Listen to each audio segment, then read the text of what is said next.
सिद्धेभ्यः। जय श्री ओम नमः सिद्धेभ्यः। ओंकार बिंदु संयुक्तम नित्यं ध्यायन्ति योगिनः कामदं मोक्षदं चैव ओंकाराय नमो नमः।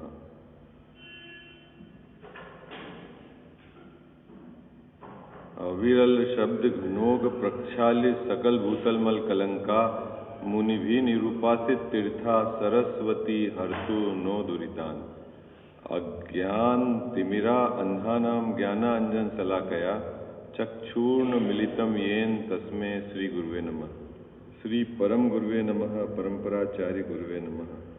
सकल कलुष विध्वंसकम श्रेयसाम परिवर्धकम धर्म संबंधकम भव्य जीव मन प्रतिबोध कारकम पुण्य प्रकाशकम पाप प्रणाशमिदि इदम शास्त्रम श्री मोक्षमार्ग प्रकाशक नाम दे अस्य मूल ग्रंथ करता रहा श्री सर्वज्ञ देवा तद उत्तर ग्रंथ करता रहा श्री गणधर देवा प्रति गणधर देवा तेसाम वचना सामाद्य आचार्य कल्प पंडित टोडरमल जी द्वारा विरचित श्रोता रहा सावधान तया शृण्वन्तु।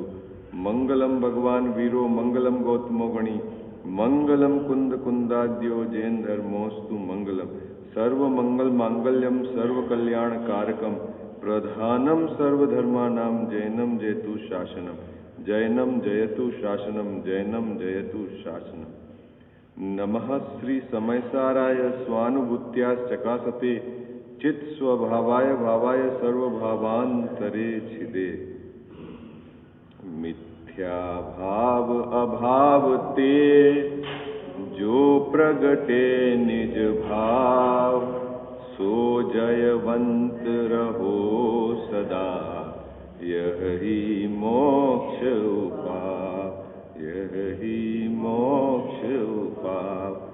सर्वज्ञ शासन जयवंत वर्ते निर्ग्रंथ शासन जयवंत वर्ते। हे यही भाव विचिन्न मन में रहता है सर्वज्ञ शासन जयवंत वर्ते निर्ग्रंथ शासन जयवंत वर्ते। जय बोलो देव शास्त्र गुरु की।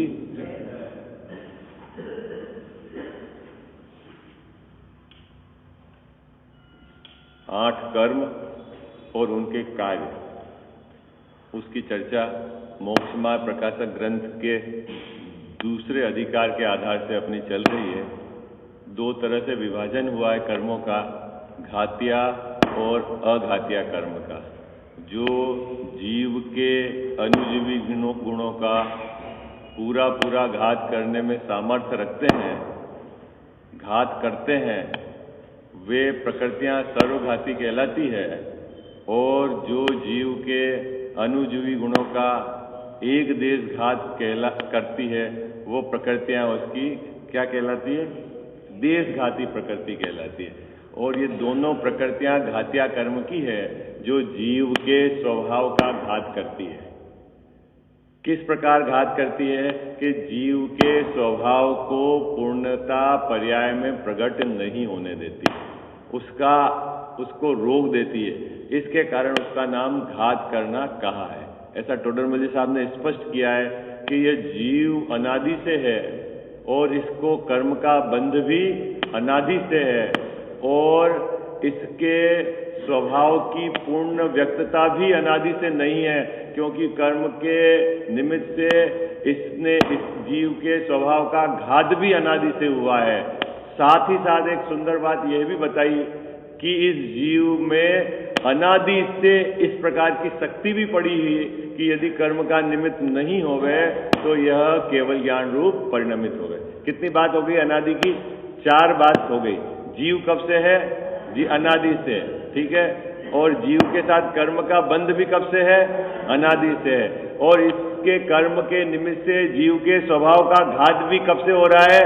अनादि से हो रहा है। और जीव में शक्ति कैसी कि यदि कर्म का निमित्त नहीं पड़े तो ये केवल ज्ञान रूप परिणमित होवे, ये शक्ति भी कब से पड़ी है जीव में?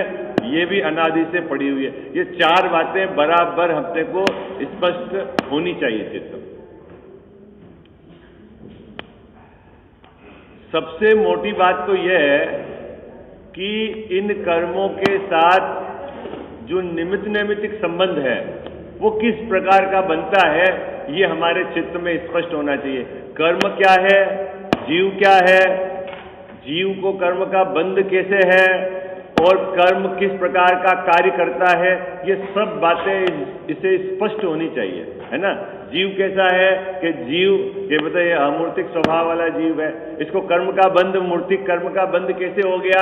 तो बोले एक क्षेत्र अवगाह में है इसलिए इसको कर्म का बंध कहा है। स्तुति पर्यंत कर्म वहीं रहते हैं और इनके कार्य कारण पना बना रहता है। अच्छा, तो कर्म का कार्य कारण पना किस प्रकार बना रहता है? तो कहते हैं कि ज्ञानावरण इस आत्मा के ज्ञान स्वभाव को पर्याय में प्रकट नहीं होने देता है।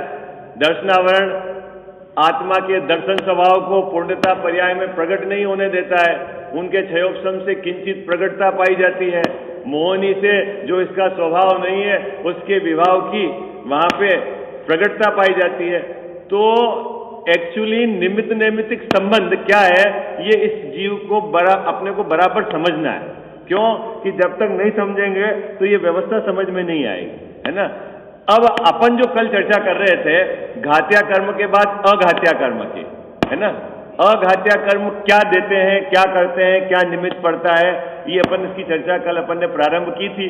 और एक बात स्पष्ट हमने समझी थी कि कर्म जो है पुद्गल और अघात्या कर्म के निमित्त से जो भी सामग्री संयोग मिलते हैं वह भी पुद्गल। कैसे कि वेदनी कर्म से शरीर के अंदर या शरीर के बाहर अनुकूल और सुख दुख की सामग्री का संयोग मिलना, ये वेदनी कर्म का पार्ट है, ठीक है। नाम कर्म से क्या होता है बाबूजी? नाम कर्म से गति, जाति, शरीर, ये सब इसकी जो है व्यवस्था जुटती है। और आयु कर्म से क्या होता है कि इस जीव का इस विवक्षित शरीर में कितने समय तक ठहरना है, ये निर्धारण आयु कर्म करता है, ठीक है। और गोत्र कर्म के निमित्त से नीच गोत्र में इसका बंटवारा हो गया कि नीच गोत्र में हुआ जन्म, उच्च गोत्र में हुआ। ये अघात्या कर्मों की कार्य बता दिए, क्योंकि यहाँ चर्चा चल रही घात्या और अघात्या कर्मों के कार्य। अब घात्या कर्म में तो हमारे को समझ में आ रहा था, क्या समझ में आ रहा था कि जीव के स्वभाव का घात हो रहा है। और अघात्या कर्म में क्या हो रहा है कि यहां बाहर की सामग्री मिल रही है और मोह का सहकार हो, यह जीव मोह के कारण वो जो सामग्री मिल रही है उसमें मिथ्या कल्पना करके सुखी दुखी होता है। ये बात अपन ने कल नक्की कर ली थी। क्या नक्की कर ली थी कि अघात्या कर्म से जो बाहर में सामग्री मिली, जो शरीर की अवस्था बनी, जो है ना संयोग मिले, उसमें यह मोह के कारण क्या मिथ्या कल्पना करता है कि ये अच्छा और ये बुरा, और उसके कारण यह सुख दुख का वेदन करता है। ये बात अपन कल यहाँ, अब उसके आगे का विषय आज अपने को चलाना। पेज नंबर 25, पेज नंबर 25 है ना, दूसरा पैराग्राफ है, ठीक है। मिल गया सबको? मेरे ग्रंथ में 25 है और जो दूसरा जो सोनगढ़ से छपा हुआ ग्रंथ है उसमें आप देख लेना, ठीक, 30 है ना। इस प्रकार अघाती कर्मों से बाह्य सामग्री एकत्रित होती है। बाह्य सामग्री मतलब समझ गए आप? बाह्य सामग्री मतलब समझ गए ना बाबूजी? बाह्य सामग्री मतलब कि आत्मा के प्रदेश में कुछ नहीं होता इसके निमित्त से, ये बात समझना, ठीक है। उसके द्वारा मोह का उदय हो, मोह के उदय का सहकार होने पर जीव सुखी दुखी होता है। तो सुख दुख कौन वेदन करता है? कि जीव करता है। किसके आधार से करता है बाबूजी? मोहनी कर्म के आधार से करता है। और बाहर में आरोप किस पे जाते हैं? जो अघात्या कर्म के संयोग पड़े हैं उन पर आरोप जाते हैं। ये अपनी चर्चा कल यहां तक हो गई थी। अब और शरीर आदि के संबंध से जीव के अमूर्तत्वादिक स्वभाव अपने स्व अर्थ को नहीं करते। ये एक सुंदर पंक्ति टोडरमल जी साहब ने यहाँ समझाने के लिए दी है। ये थोड़ा सा अपने को समझना पड़ेगा, है ना। आप में से कौन पढ़ेगा ये पंक्ति बस जो मैंने पढ़ी है? और के संबंध से जीव के अमूर्तत्वादी स्वभाव अपने स्व अर्थ को नहीं करते। ठीक है बाबूजी, क्या नहीं करते? कि स्व अर्थ को नहीं करते। किसके स्वभाव स्व अर्थ को नहीं करते? मेरे जीव के स्वभाव स्व अर्थ को नहीं करते। तो कौन से स्व अर्थ को नहीं करते? तो यहां लिखा है टोडरमल जी साहब ने अमूर्तत्वादिक स्वभाव। ये अमूर्तत्वादिक स्वभाव क्या है और स्व अर्थ को नहीं करते क्या है, ये थोड़ा अपने को समझना पड़ेगा। क्या समझना है?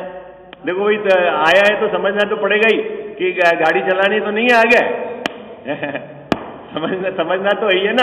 जो यहाँ टोडरमल जी साहब कह रहे हैं बहुत मजा आएगा आपको, क्या चीज कह रहे हैं ये निमित्त नैमित्तिक संबंध की कहानी, बहुत आपको आनंद आएगी। देखो क्या है अमूर्तत्वादिक स्वभाव क्या है?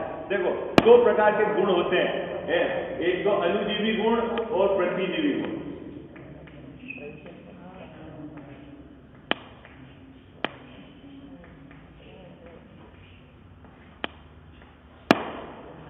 किसके हैं बाबूजी अनुजीवी और प्रतिजीवी गुण? किस किस के हैं? सभी द्रव्य में ये पाए जाते हैं। क्या? सभी द्रव्य में पाए जाते हैं अनुजीवी और प्रतिजीवी गुण, है ना।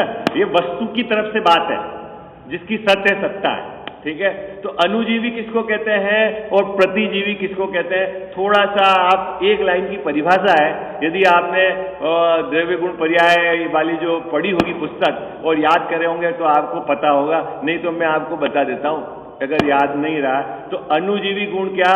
जो वस्तु के भाव स्वभाव, क्या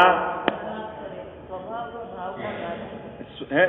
अनुजीवी गुण किसको कहते हैं? वस्तु के भाव स्वभाव गुण को अनुजीवी गुण कहते हैं। आई बात समझे?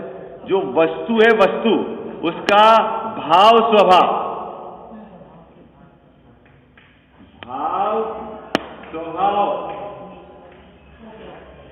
वाला जो गुण है वो अनुजीवी गुण कहलाता है। और प्रतिजीवी गुण क्या कहलाता है? अभाव स्वरूप धर्म। ये भाव स्वरूप गुण, भाव स्वरूप गुण और अभाव स्वरूप धर्म, है ना। मैंने दो अलग अलग नाम लिखे हैं, है ना। ये अभी इसकी चर्चा में ज्यादा डिटेल नहीं करूंगा। एक बात समझना, गुण और धर्म में क्या अंतर है ये भी थोड़ा सा आपको समझना पड़ेगा। व्हाट गुण और धर्म, है ना।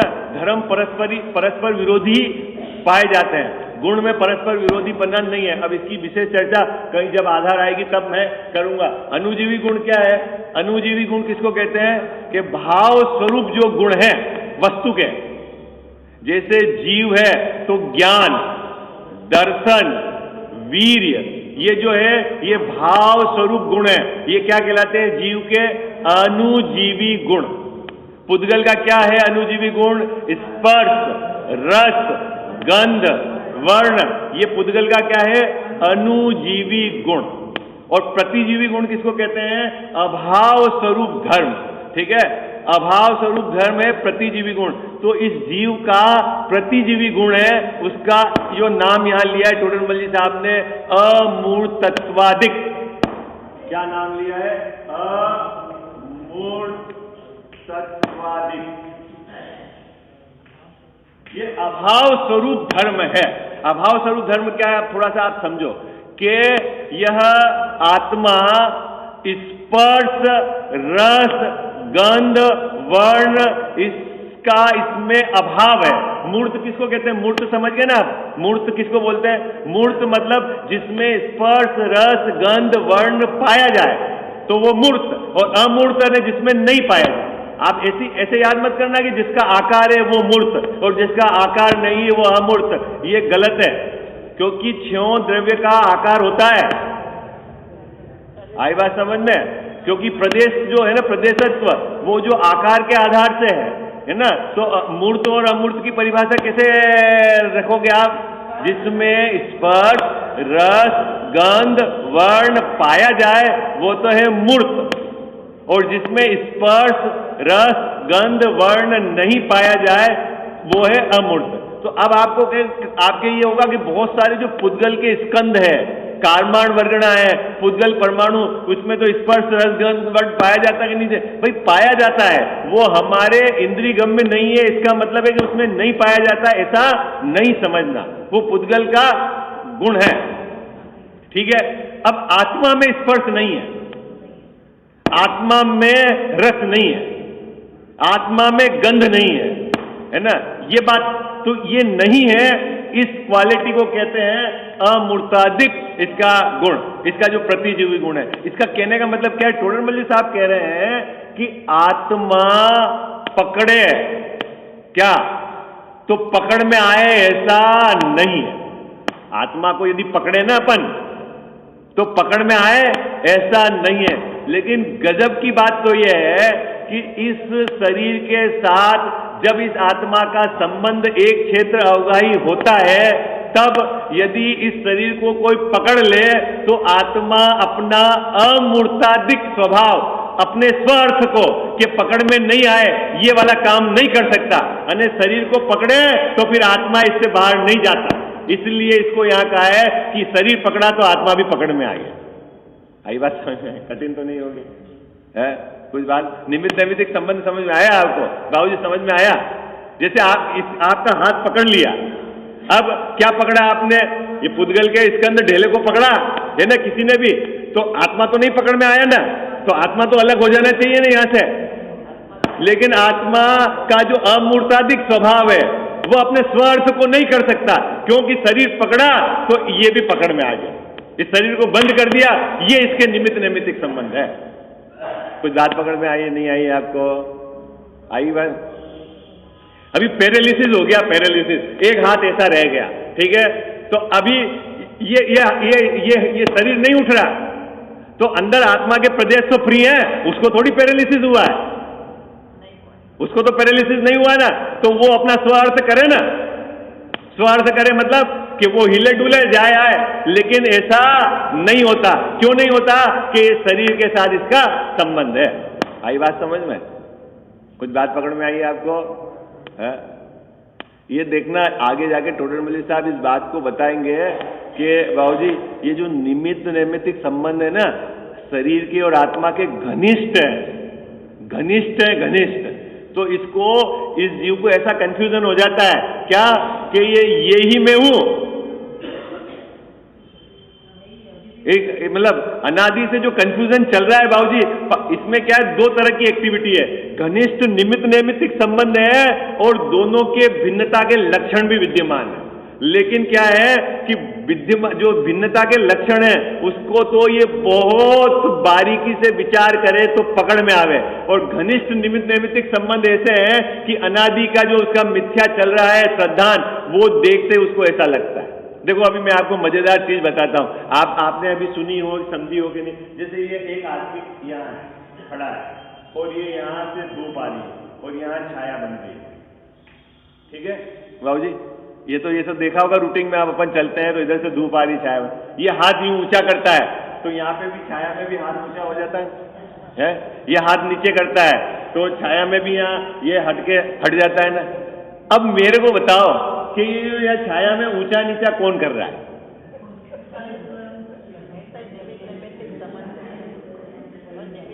हाँ, वही पुद्गल के परमाणु थोड़ी देर पहले तो चमक रहे थे और थोड़ी देर के बाद काले हो गए, क्योंकि वो तो इसमें वहां पे उनका तो रूप नाम का गुण है ना। तो अब काले कैसे हो गए? काले किसने कर दिए बाबूजी उनको? अरे जो अभी ये यहाँ जो काला काला दिख रहा है ना, आप आगे चलोगे तो ये हट जाएगा, यहाँ से वापस ये चमकने लग जाएंगे, आप पीछे आ गए तो वापस काला दिखने लग जाए। तो इन पुद्गल के परमाणु को काला किसने किया? हाँ, अरे ये पुद्गल के परमाणु स्वतंत्र है, इनका रूप बदलना इनकी क्वालिटी है, लेकिन कितना जबरदस्त निमित्त नैमित्तिक संबंध है कि जब आप ये पुद्गल का जो ये हाथ यूं होवे तो उधर से भी यूं हो जाए। बोलो, जबकि कोई इसको वहां जाके काला नहीं करता, कोई इसको वहां जाके लेकिन इनके क्या है कि घनिष्ठ निमित्त नैमित्तिक संबंध है। हाँ हाँ, ये निमित्त नैमित्तिक संबंध है। ये जैसे ये हाथ निकला और उधर से छाया हुई, किसने करा बाबूजी उधर छाया है? किसने करा भाई? वो वहां जो है, वहां के जो पुद्गल परमाणु चमकते हुए तुरंत काले हो गए। अरे जीव तो अभी अंदर पड़ा हुआ मूर्त, उसकी अभी बात पकड़ में आई है आपको? ये निमित्त नैमित्तिक संबंध है। इसी प्रकार जब शरीर को पकड़े तो आत्मा अपना अमूर्तादिक जो स्वभाव है वह स्वअर्थ को कि आत्मा नहीं पकड़ में आना चाहिए। आप पकड़ लो शरीर को, क्योंकि शरीर और आत्मा तो भिन्न भिन्न है। बाबूजी मान लो अभी सजा हो जाए किसी कैदी को, 5 साल के लिए जेल में रहे, तो ऐसा हो जाए कि शरीर को रख दो 5 साल अंदर जेल में और आत्मा तो घूमे फिरे, क्योंकि आत्मा और शरीर अलग अलग है। वे दोनों अपनी अपनी क्रिया करते हैं, स्वार्थ दोनों में क्रियावती शक्ति है। लेकिन ऐसा होता है? बोले ऐसा नहीं होता है। क्यों नहीं होता? कि इसका शरीर के साथ संबंध है। आई बात समझ में? बात पकड़ में आ गई आपको? क्या कहना चाह रहे हैं टोडर मल्लिक साहब?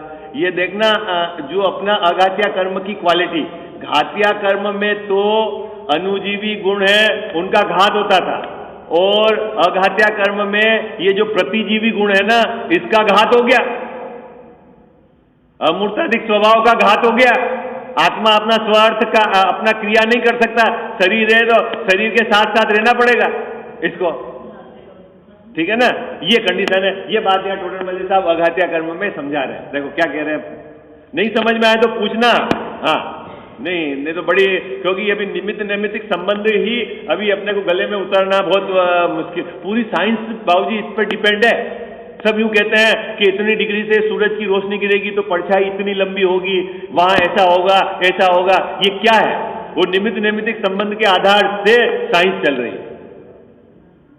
होता तो वो है कि वहां के पुद्गल के परमाणु अभी जैसे अपने को अभी दिखने लग गए, और रात में यहां कुछ नहीं दिख रहा था। क्यों? यही पुद्गल के परमाणु काले हो गए थे रात में। किसने कर दिया काला इनको? है? और सुबह हुए तो यही उजाले चमकने लग गए। ये रात में नहीं दिख रहा था, अभी दिखने लग गया। किसने करा इसको? लेकिन ये जब दिखने लगेगा तब बाहर में सूरज की रोशनी रहेगी। ऐसा निमित्त नैमित्तिक संबंध है। आई बात समझ आए? निमित्त नैमित्तिक संबंध समझ गए ना? तो ठीक उसी प्रकार का यहाँ निमित्त नैमित्तिक संबंध शरीर का और आत्मा का है। क्या निमित्त नैमित्तिक संबंध है? कि यदि शरीर को पकड़े तो आत्मा अपना अमूर्तादिक जो गुण है वह स्व अर्थ की क्रिया नहीं कर सकता। शरीर पकड़ा मतलब आत्मा फिर पकड़ा गया, जबकि पकड़ में नहीं आना चाहिए, लेकिन वो पकड़ा गया। ये बात कहते हैं, है ना? अपन वो करते भी है ना खोज, जीव का अन्वेषण, तो शरीर से भी पकड़ते हैं, है ना? नहीं, वो जो पूरी 14 स्थान है वहां पकड़ने महारगणा के। ठीक है, चलो अभी पढ़ते हैं अपन। इस प्रकार अघाती कर्मों से बाह्य सामग्री एकत्रित होती है, उसके द्वारा मोह का उदय सहकार होने पर जीव सुखी दुखी होता है। ठीक है? कोई और शरीर आदि के संबंध से, किसके संबंध से बाबूजी? शरीर के संबंध से जीव के अमूर्तत्वादिक स्वभाव मतलब जीव पकड़ में नहीं आना चाहिए, स्पष्ट। लेकिन अपने स्व अर्थ को नहीं करते मतलब शरीर को पकड़े तो आत्मा भी पकड़ में आ जाता है ना? जैसे कोई शरीर को पकड़े तो आत्मा भी पकड़ा जाए। ये बात पकड़ में आई? ये अर्थ समझ में आया कि नहीं आया? ये निमित्त नैमित्तिक संबंध है ना? मतलब आप शरीर पकड़ा गया तो आत्मा तो अपना मूर्ति दी, भाई मैं तो ये शरीर पकड़ा, मैं तो मेरे जाऊं अलग। ऐसा नहीं होगा अजीत भैया, ऐसा नहीं होगा। ये तो दोनों भिन्न भिन्न, दोनों सब अपने अपना काम कर रहे हैं, एक दूसरे के काम नहीं हो रहा है। लेकिन देखो निमित्त नैमित्तिक संबंध कैसा जबरदस्त है कि इसको पकड़े तो शरीर आत्मा अलग नहीं जाता है, यहीं का यहीं रहता है, अपनी ताकत से है। हो शरीर ने रख दिया वैसा नहीं, लेकिन ये निमित्त नैमित्तिक संबंध है। ये बात यहाँ टोडर मल्लिक साहब कह रहे हैं, शरीर के संबंध से ऐसा होता है।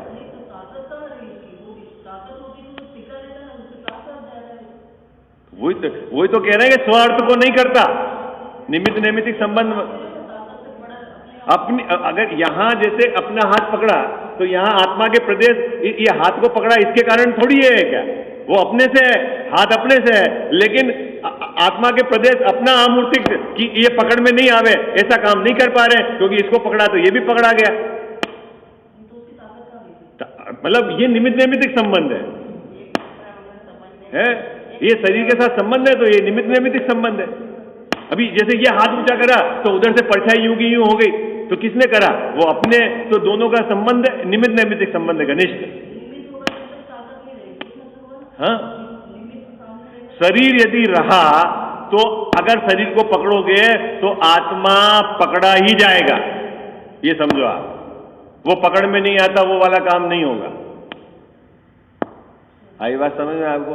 ये ऐसा निमित्त, लेकिन शरीर और आत्मा दोनों भिन्न भिन्न हैं, दोनों अपनी अपनी ताकत से हैं, अपनी योग्यता से हैं, लेकिन ऐसा इनमें निमित्त नैमित्तिक संबंध है। देखो क्या कहते हैं, जैसे कोई शरीर को पकड़े तो आत्मा भी पकड़ा जाए। वैसे तो पकड़ना, आत्मा पकड़ा नहीं जाना चाहिए, क्योंकि आत्मा तो भिन्न पड़ा हुआ है, उसको तो कहीं भी जाना हो तो चला जाए, लेकिन ऐसा नहीं होगा बाबू जी, ऐसा नहीं होगा। तो आत्मा अपना स्वार्थ क्रिया को नहीं करता। क्यों नहीं करता? कि शरीर के साथ एक क्षेत्र अवगाह में पड़ा हुआ है। हाँ।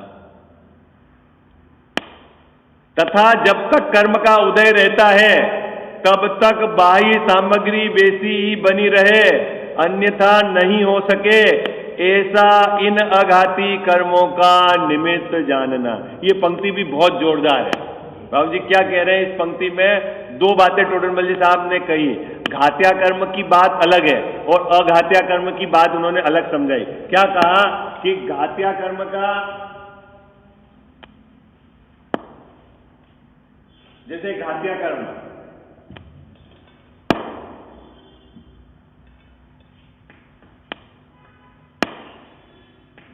होता घात्या,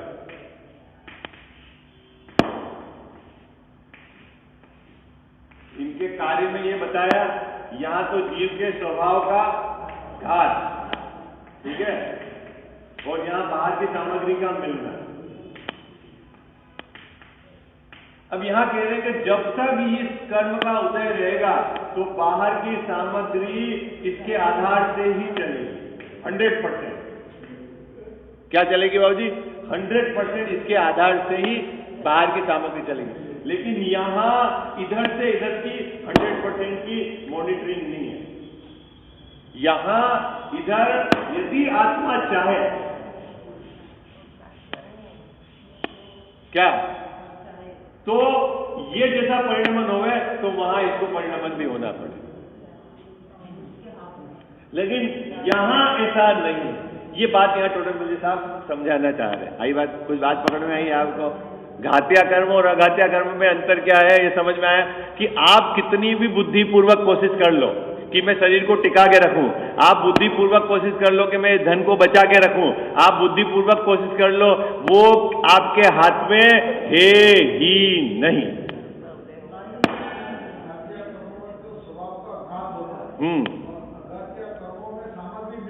हाँ, लेकिन यहाँ नियम है कि जो जैसे यहाँ उदय होगा वो यहाँ ऐसा का ऐसा ही होगा। यहाँ डोमिनेंट है, यानी इसके प्रमाण के आधार से यहाँ सामग्री मिलेगी, और यहाँ ऐसा चलता है कि इसके जैसे भाव है ये ऐसे यहाँ निमित्त है। आई बात समझ में? यहाँ प्रमाण के फिक्स हो जाए कि भाई ये घात्या कर्म है तो इसको करना ही करना पड़े, ऐसा नियम नहीं है। ये बात ये बताना चाह रहे हैं। आई बात समझ में आपको? हाँ, है निमित्त नैमित्तिक संबंध है, लेकिन प्रमाण के जितने प्रमाण में वहां कर्म है ऐसा इधर होना ही पड़े, ऐसा घात्या में नियम नहीं। ये बात इस पंक्ति का द्योतक है। ये पंक्ति क्या कह रही? देखो, जब तक कर्म का उदय रहता है, कब तक? जब तक अघात्या कर्म का उदय रहता है तब तक बाह्य सामग्री वैसी ही बनी रहे। आपके हाथ में कुछ नहीं है। शरीर की अवस्था अगर मान लो विपरीत पड़ी रहेगी तो किसके आधार से पड़ी रहेगी? जब तक उदय है आप बुद्धिपूर्वक कुछ नहीं कर सकते। बाहर में जितने भी सामग्री संयोग है सब कैसे मिलेगी? नियम है वो अघात्या कर्म के आधार से ही मिलेगी। ठीक है, ऐसा इन अघाती कर्मों का निमित्त जानना, ये निमित्त नैमित्तिक संबंध पूरा हुआ। ठीक है, किसी को इसमें डाउट तो नहीं? आठों कर्मों के काम पता हो गए आपको? आठों कर्मों के काम पता चल गए? ज्ञानावरण से क्या होता है? ज्ञान की पर्याय में व्यक्तता नहीं होने देता, और क्षयोपशम से किंचित व्यक्तता होती है, लेकिन जो भी पर्याय में व्यक्तता होती है ज्ञान दर्शन की, वह जीव का ही स्वभाव है। इतना बरोबर अपने को याद रखना है। और मोहिनी कर्म से क्या होता है? जो जीव का स्वभाव नहीं है, इससे विभाव की प्रकटता होती है, ठीक है, मोहिनी कर्म से, जो जीव का स्वभाव नहीं है, ठीक है ना। चारित्र को कौन मतलब उसको पूरा पूरा नहीं आने देता, पर्याय में कौन प्रकट नहीं होने देता? तो बोले वो जो अंतरा है ना, अंतरा है ना, वो प्रकट नहीं होने देता चारित्र। तो चार गुण हो गए, कौन कौन से? ज्ञान, दर्शन, चारित्र और वीर्य। वीर्य का हो गया अंतराय और चारित्र का हो गया मोहिनी, ठीक है ना। ऐसा वो तो हो गए गुण। अब अघात्या कर्मों में तो सामग्री मिलती है और मोह का सहकार हो तो सुख दुख मिलता है। अब इसमें नियम यह है कि अघात्या कर्म के जैसे जैसे प्रमाण है वैसे वैसे सामग्री मिलेगी, और अघात्या में जीव यदि पुरुषार्थ करे तो वहां निमित्त नैमित्तिक संबंध वैसे घटता है। ये अपने को बराबर। अब प्रश्न बहुत जोरदार, फिर शिष्य ने प्रश्न किया कि साहब कर्म तो पुद्गल है, कर्म में तो अक्कल नहीं है, जड़ है ना, जड़ बाबूजी, कर्म में तो जड़ है, अक्कल नहीं है।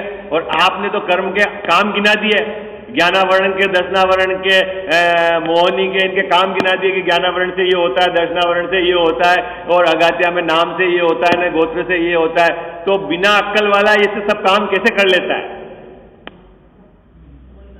प्रश्न है? अब अक्ल वाले ही नहीं कर पा रहे, नहीं बाबूजी, शरीर और आत्मा के बीच में जो भेद है वो सामने लक्षण में पकड़ में आ रहा है, वही हम भेद नहीं कर पा रहे। तो ये तो बिना अक्ल का मतलब इसमें ज्ञान नहीं है, चेतना नहीं है कर्म में, और ये सब काम कर देता है इतना इतना व्यवस्थित कि इधर होवे और इधर होवे, ये कैसे संभव है? ये प्रश्न शिष्य का है। देखो प्रश्न क्या है शिष्य का, यहां कोई प्रश्न करे कि कर्म तो जड़ है, कुछ बलवान नहीं है, उनसे जीव के स्वभाव का घात होना, वह बाह्य सामग्री का मिलना कैसे संभव है? अभी तक तो अपन ने सब गर्दन हिला दी थी कि हाँ अघात्या कर्मों से बाह्य सामग्री मिलती है, किसी ने प्रश्न ही नहीं खड़ा करा कैसे मिलती है। वो कोई अघात्या कर्म लाके हमारा मकान बना रहा है क्या? अघात्या कर्म लाके हमारे को सोने चांदी दिला रहा है क्या? बाबूजी नहीं, रोज दौड़ते हुए हम फैक्ट्री जा रहे हैं और 24 घंटे मगजमारी कर रहे हैं, तब तो पैसा आ रहा है। और वो अघात्या कर्म तो क्या दिखता ही नहीं है, कौन दौड़ रहा है? बोलो कौन दौड़ रहा है बाबूजी? बोलो ना, कौन दौड़ रहा है? अगर मैं बुद्धि नहीं लगाऊं तो पैसा नहीं आता है ना। बोलो हाँ जी या ना जी, बोलो कैसे आता पैसा? अजित भैया बोलो, आप दुकान नहीं खोलते हो तो कैसे पैसा आता है? तो बोलो है, अरे हाँ जी या ना जी कुछ तो बोलो है। अरे ये देखो रट्टाफिकेशन है अपना वो शिष्य टोडरमल साहब का शिष्य तो बहुत जिज्ञासु है, उसने बोल दिया महाराज ये कर्म में तो ताकत नहीं है, जड़ अक्कल नहीं है, और आपने तो सब बातें बता दी कि ये तो शरीर भी बना देता है न, शरीर की व्यवस्था भी कर देता है न, शरीर आत्मा को यहाँ टिका के भी रख देता है न, बाहरी सामग्री भी मिला देता है। ये सब कैसे संभव है? उसके न तो अक्कल है न ताकत है उसमें, है ना? नहीं होता बाबूजी। जैसे होता है ना, आप शादी की व्यवस्था के लिए आपने यहाँ कोई पंच कल्याण करा रहा है, तो इसकी व्यवस्था के लिए कौन सा आदमी ढूंढोगे कि ये सब व्यवस्था कर ले? कौन जुटाएगा? कि जो पावरफुल हो, जिसके सब जगह पहचान हो, जिसकी बात सब मानते हो। एक फोन करे तो टेंट वाला आ जावे, एक फोन करे तो उसने व्यवस्था जुटा दी ना उसके पावर से। ऐसा ही होता है ना? अरे हाजी या नाजी कुछ तो बोलो। नहीं होता है तो फिर किसी भी आदमी को व्यवस्थापक बना दो आप, है? फिर क्या चक्कर है? कुछ तो बोलो आप। या तो या एक तरफ तो रहे हो फिक्स, तो अपन उत्तर का खोज करें किधर की तरफ है, किधर से काम होता है गजा सा, बोलो है? ये बात अपने को बहुत बहुत शांति से समझनी पड़ेगी कि अघात्या कर्म और घात्या कर्म ये कैसे काम करते हैं। अपन टोडरमल साहब ने तो अभी एक पैराग्राफ में पहले बता दिया उनके कार्य, और अपन ने सबने गर्दन हिला दी कार्य। हाँ साहब, अघात्या के तो ये काम है ना, आयु के आधार से शरीर तक ये आत्मा शरीर में टिका रहेगा, ठीक है। अब कैसे आयु पकड़ के रखता है इस शरीर में आत्मा को? अपन ने कह दिया कि वेदनी से बाहर की सामग्री मिलती है, अनुकूल और प्रतिकूल है, मकान गाड़ी बाड़ी तो वेदनी से मिलती है बाबूजी। अरे बोलो ना, अगर वेदनी से मिलती है तो फिर अपन काहे के लिए दौड़ रहे हैं? 24 घंटे अपन क्यों उपयोग लगा रहे हैं वहां पे? अरे बोलो ना, कुछ तो बोलो आप हाजी या नाजी है? किससे हो रहा है काम? ये आप खोज करना, अपन कल इसकी चर्चा करेंगे। दोनों से नहीं होता है काम, दो से होता है तो फिर इसकी चर्चा अपन कल करेंगे, है ना? और होता है तो कैसे होता है, टोडरमल जी साहब ने बहुत सुंदर यहाँ पे इसको समझाया है ना?